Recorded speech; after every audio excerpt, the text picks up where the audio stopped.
Hey there, it's Angie Atkinson with QueenBeing.com, and today we're going to talk about one of these topics, one of the many topics that was handed to me by my SPAN group. And today's topic is, what do you do if you see your narcissist in public after you've gone no contact? Let's get started. All right, so here we go.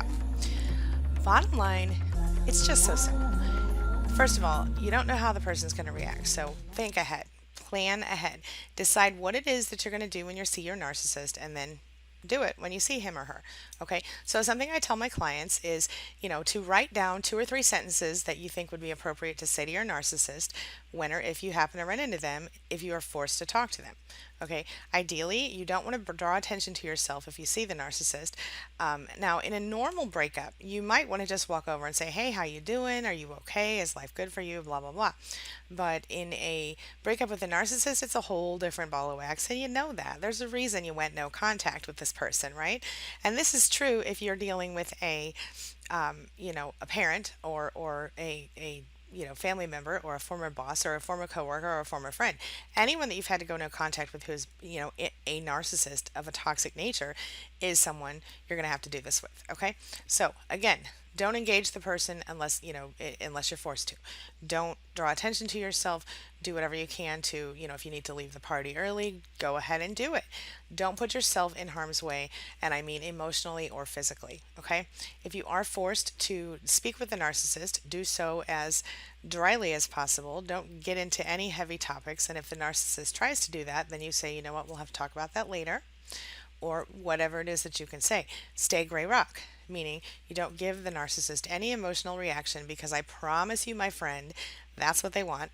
Whether it's you cry because you haven't seen him in so long, or it's, that you get angry because they trigger something in you, or you get scared, whatever. Don't give them any reaction. Even if you feel something inside of yourself, don't give the narcissist the pleasure of seeing it, because what's going to happen if you do that is you're actually going to feed him or her more. Okay, the narcissist is going to get supply from you if he or she can get a reaction from you. You feel me? Don't give them the reaction that they want, because if you can avoid that, you maintain the power. All right. Remember, you're in control. This is your life now. You're not with that person anymore. Whether it was your choice or not, it's your life now, and it's time for you to take back your life, take back your power, and start to decide how it's going to happen. Okay, so do me a favor. Take a few minutes after you finish this video, or pause it and then come right back and write down 2 or 3 things that you might want to say to your narcissist if you have to. If you have to speak to him or her, you might want to have a line regarding no contact. I've gone no contact with you because I simply need to stay healthy in my life, and when I'm around you, I don't feel very healthy. There you go. Whatever you want to say. Okay. All right. So if you can do that, write down those 3 things and then come up with, memorize them.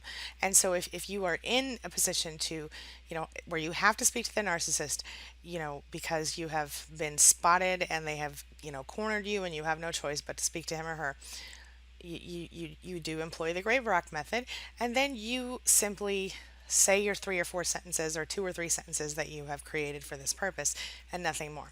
Okay, you can answer politely. You don't have to be rude, but you certainly are within your rights, if you have the strength to do it, to just turn and walk away.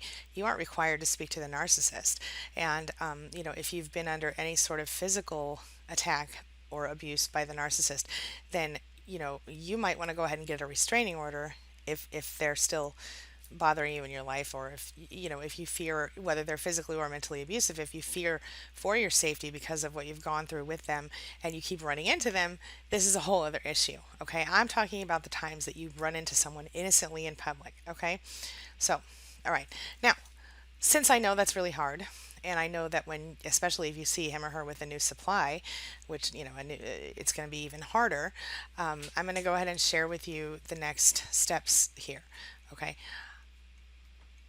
So, these are the top 10 ways that you can help yourself move on after you've gone through this type of a relationship. All right? Okay. So, we all know that, going through a narcissistic relationship is very painful in the first place. Okay.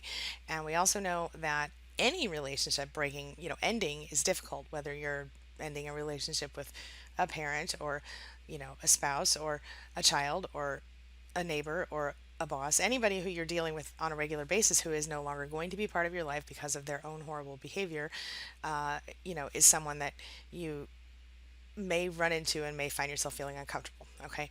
So obviously, in many cases, people will just rebound into another relationship.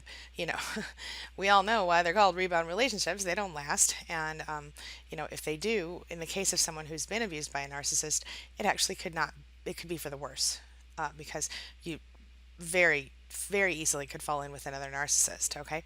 So if I'm you at this point, I'm going to take advantage of your new freedom, okay, by taking a minute away from that stuff and learning from the past and recreating your life. A breakup, a divorce, whatever, it can ultimately be a positive experience, especially when you're getting away from a narcissist. Not only are you stronger than most people when you do that, get through that, but you can actually take some time now to decide what you want your life to look like and spend some time turning it into that. I took, gosh, it was just a little over a year to, I kind of decided to myself because I left my ex-husband and I waited 3 months to file for divorce, and then it took another 9 months for the divorce to go through. And so I guess I thought, well, I'm going to wait until after I get divorced legally. And it certainly wasn't anything to do with being faithful to my husband in that case, because I wasn't even living with him at that point. It was simply because I wanted to keep my own head clear and straight, and I wanted to figure out who I was again, because I really didn't know. You know what I'm saying? So just a little tip from me to you. Anyway, so if I'm you, I'm going to try to learn from my failed relationship, clear my head, prepare myself for my future, whether that's with a partner or, new family members or whatever. Sometimes your friends kind of become your family, right? So step number one, make sure you learn from it. Every failed relationship, good or bad, is going to provide at least one significant lesson. And y'all know when we're dealing with a narcissist, there are like about 100 significant lessons or a gazillion, you know what I'm saying? But in your case, you want to kind of choose 2 or 3 significant lessons that you learned, plus start educating yourself on narcissism and narcissistic personality disorder so that you can avoid this in the future. Okay. Relationships, in general fail because you made a bad choice in partner or a partner made a bad choice in you, and in this case it wasn't really your fault. You kind of got sucked in by someone who pretended to be something they really weren't, and you probably thought you had met your soulmate, and here you were one day, shock upon shock, and all of it came crashing down around you, right? So like I said, do your research, figure out where you went wrong, figure out what you need to look for, what are the red flag signs. I'll put a little link up there for you about that. And if you never, repeated any of your relationship errors, if you could you know, take stock of all the ones that you've made, and you could, be guaranteed to find the right person, it would be so easy, right? But, life doesn't always go that way. So, take your time. Use the first few weeks to think about, the relationship that you just got out of, and consider what made it toxic and what you can do to avoid that in the future. Okay. And number 2, let go. Unless there are children involved, go no contact. I mean, just do it. Resist the tendency to accidentally run into them if you can.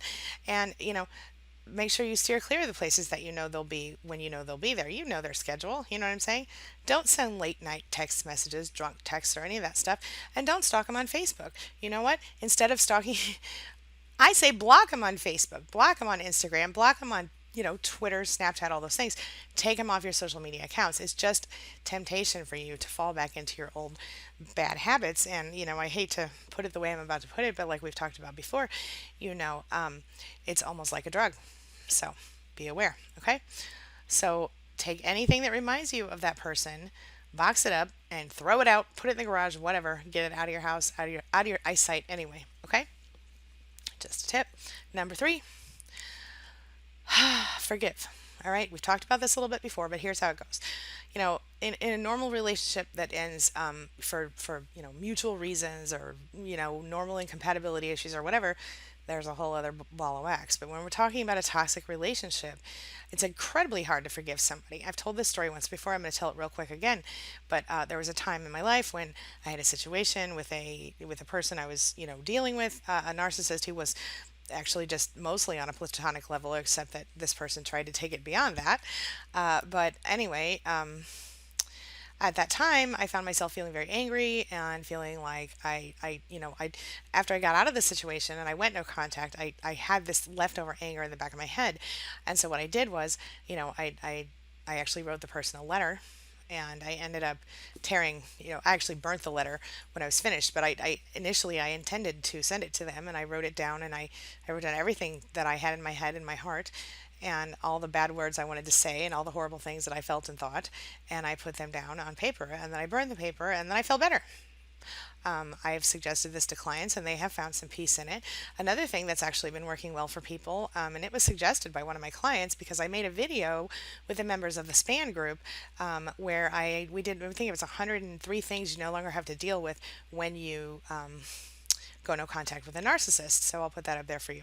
But anyway, when you do that, if you watch that video, what my people have been doing is they've been writing down things they don't have to deal with when they go no contact with a narcissist. It's good stuff. All right. So just because you forgive the narcissist doesn't mean that they are forgiven. It doesn't mean that you're forgetting. And it doesn't mean that you have to tell them. This is not for them. It's for you. You feel me? Because once you are past the point of having to take action to leave them, now you're to the point where you need to put your intention toward moving forward in your own life. And if you don't release that pain by forgiving that person, you can't move forward. You feel me? All right. Number 4, take care of yourself. It's so easy to not take showers, sit in front of the TV in your sweats and your scrunchies or baseball hats, whatever. Avoid the gym, all those things. But the fact is that it's important to keep taking care of yourself, maybe more now than ever. So, take your shower, girl, guy, whatever. Spend time with your friends. Maintain your normal routine. Okay. In fact, if you're me, if you're like me, you probably want to step it up a little bit. Why not get a new hair color if you're female, or go out and, if you're a guy, take your sister out and have her help you pick out some new clothes so that you can feel freshened up, and get a new haircut, shave a little bit. You know what I'm saying? Change your look up. It really does change your whole perspective sometimes. All right. Number 5, get your life in order. This is a great time to shore up bad stuff, figure out what it is that's not working and what is working, and switch it up. Now, right now you're in a time of transition anyway. So focus on, like I said, focus on where you want your life to go from here, because you get to pick. It's your choice. Isn't that awesome? I think so. Anyway, so if you hate your job, find a new one. If you don't have a job, find a job that you like, not just a job. Make sure your finances are in order. Get in shape. Feel good about your life and yourself before you start dating again. So I guess my bottom line is, get your life in order. It's a process, and if you have been in a position where you have been, so oppressed by so many people for so long, it's going to be a process for you, honey. You're going to have to take a minute. Don't beat yourself up about it. You got time. Get your life in order. Take some time to decide what you want your life to look like and start working toward that. All right. Okay. Remember, when you're ready to start dating, you definitely want to have a great life to share with that person, right? Rather than finding someone to fill in the gaps and solve all the challenges in your life. You got to fix your life first. Because A, you're going to be a much more attractive partner if you do that. And B, if you do find someone who's willing to come in and fill up all the gaps and rush in to make everything all better for you, you know what you're dealing with, right? Potentially a narcissist. Because remember, narcissists, one of the biggest red flags of narcissists early in a relationship is that they jump right in with both feet. They say the L word too soon. They love bomb you. They tell you you're amazing. They put you up on a pedestal. They make you feel like nothing can hold you down. And then when you finally, jump, into it with both arms and your whole heart, inevitably you're smacked down by the cold hand of reality, which is,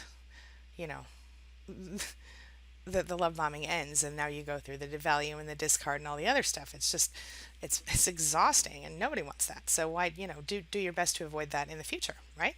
So that's why you take the time to do what you need to do. All right. Number 6. So let's say, you're still living in the same house that you lived in with the narcissist, but the narcissist moved out. Or let's say that you got a new place, and you know, you're just not feeling it, right? Well, now's the time to kind of change it up. You know, create a whole new environment for yourself. Make it yours.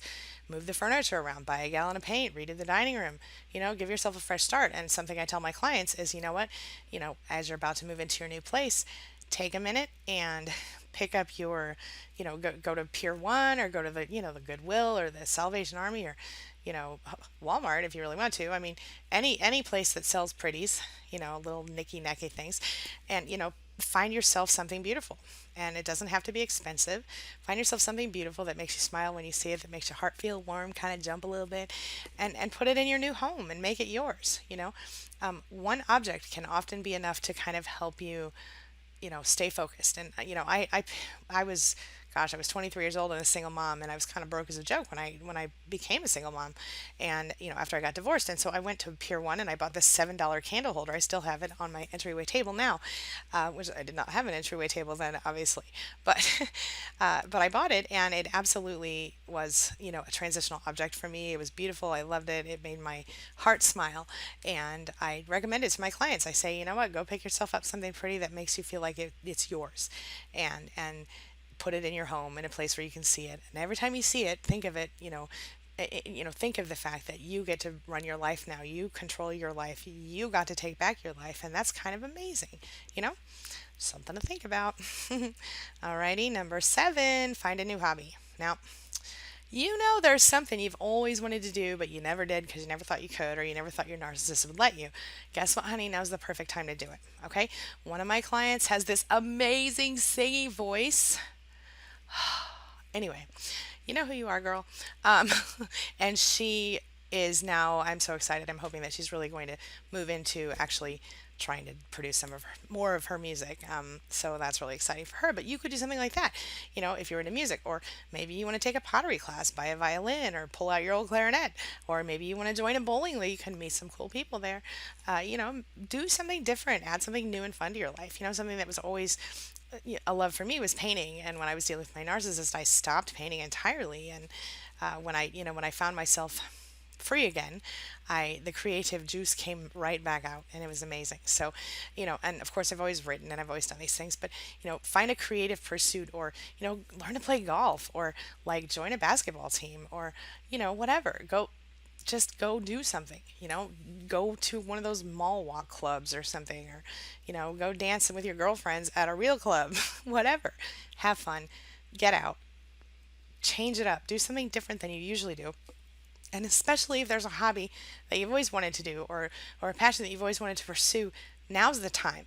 Okay? You were held back for so long by the narcissist, and you deserve to be happy. And one of the things that's going to make you happy is to find that thing in yourself that makes your heart sing, the thing that makes you get up out of bed in the morning, excited to wake up for your day. Do you know that every single day I get out of bed excited to wake up for my day because I love what I do so much?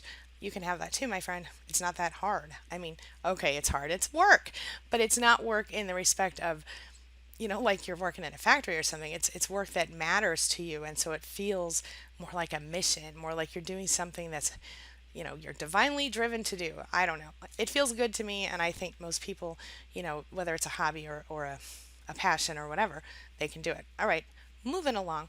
Number 8. Look, enjoy being single, my friend. There are serious disadvantages to being in a relationship, and I bet you $10 you could probably list them all right now. Okay? And especially when that relationship is toxic. Okay? So if I'm you, like I said before, don't start a new relationship right away. Enjoy your freedom. Spend more time with your friends and your family. Do things you haven't done in a long time.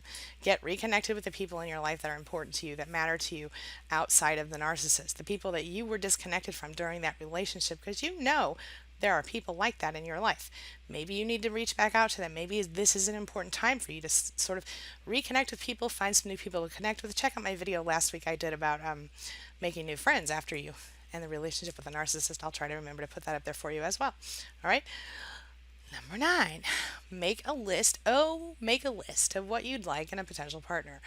All right, I've said this to my clients too.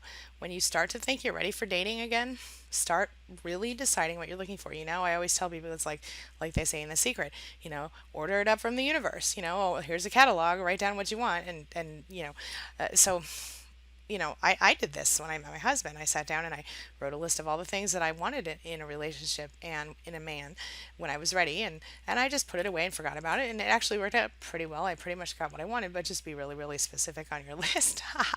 Just play it. No, I'm not. Be specific. Think about your past relationships. Put together a description of what you want in a new partner. Start looking, but avoid, stick to your list of requirements.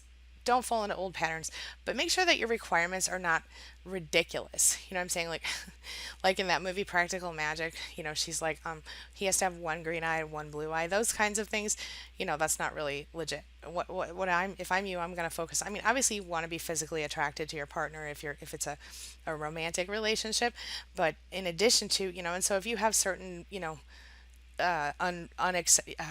if you have certain required limits for that person, certainly write those down. Okay, but write down the types of qualities that you want in them, that things that are, that mean something, right? Things that once the looks fade and go away will still be there. You want somebody who listens to you, right? You want someone who actually hears you and who isn't pretending to be someone they're not. You want someone who's honest with you and yet also sensitive to your feelings. Sensitive, and they need to have empathy. Okay, those are some really quick, quick and dirties that you can do do they have empathy? Do they always talk about themselves and never listen to you when you talk about yourself? Do they get bored when you speak? Do they listen, grunt, and not respond? Look for those red flags, my friend. Take it slow. That's number 10. Take it slow. When you find a potential match, enjoy them. There's no rush. The fact of the matter is, that when you're dealing with someone, when you're getting into a relationship with a new partner, you know, the fact that they're willing to be patient and to wait for you speaks so much of their intention. Okay. And a narcissist will almost never be willing to wait for anyone, at least not for long, unless, of course, they're, trying to work that person into some sort of personal challenge of theirs. But understand this, if that's happening, that narcissist is not waiting for you. They're still out there dating other people. You're just a little side project. Okay? Don't let yourself be that. You're worth more than that, don't you think? I do.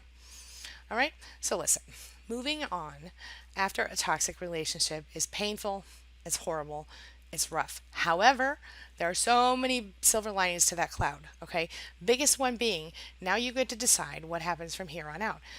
And the second biggest one being you get to decide who you are. That's freaking amazing, my friend. You literally get to decide who you are, okay? For so long, you have been defined by someone else, and now you get to be defined by solely you, all right?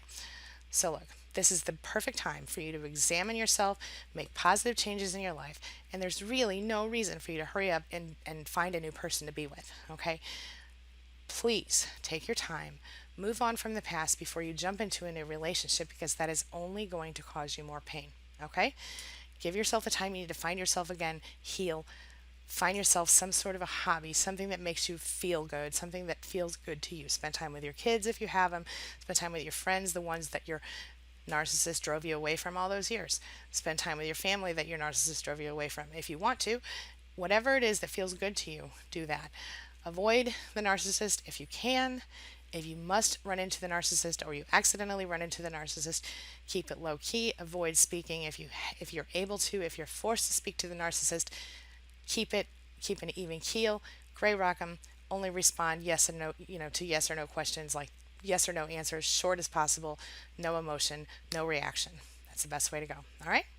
Okay, I hope I've answered your question. If you have additional questions about this topic, or if you want to offer advice to someone who has been in the, someone who might be in the situation right now for, advice that worked for you, please leave me that information in the comments. I would love it if you would share your thoughts because I say this all the time, but every now and then, a comment can change a person's life. I mean, how amazing would it be if you could just leave a comment and change a person's life?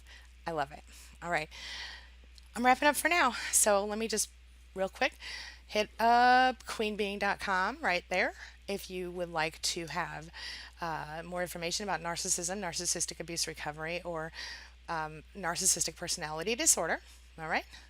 Hit up right here. You boom boom. You can hit up narcissismsupportcoach.com. And right there, that will take you to my free 5-day email course as well as information about my coaching programs.